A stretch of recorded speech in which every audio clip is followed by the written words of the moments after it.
Danes se bomo naučili, kaj je cenik in kaj izvemo iz njega.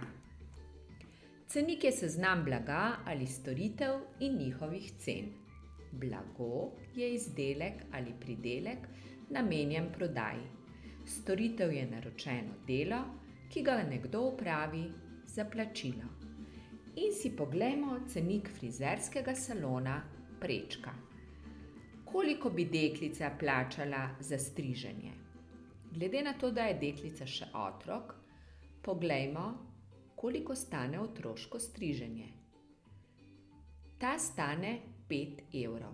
Če bi si želela še predhodno umiti lase, bi za to storitev plačala še 3,50 evra. Skupaj bi torej plačala 8,50 evrov. Katere podatke vsebuje cenik? Vsak cenik vsebuje cene blaga, če pa trgovina ali obrtnik ponuja tudi storitev, vsebuje še cene storitev. Prodajalna oblačil in šiviljstvo šiv ponuja blago, kot so srajce z dolgimi rokavi, majice z dolgimi rokavi, krilo, moške hlače, ženske hlače, jakne in pa ženske obleke. Poleg tega pa nudi tudi različne storitve. To so popravilo obleke, krajšanje hlač, menjava zadrge in krajšanje plašča. Oglejmo si še nekaj primerov storitev in blaga.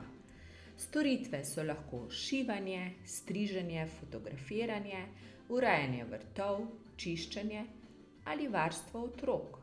Blago pa so lahko kratke hlače, sladoled, fotografija, televizor, kolo, šopek ali kruh.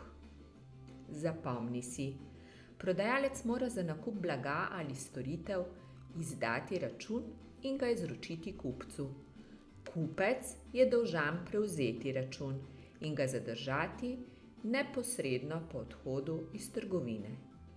Prav je, da račun tudi pregleda že v trgovini. Zvedeti moram, kje prodajajo najcenejšo pasjo hrano. Hov!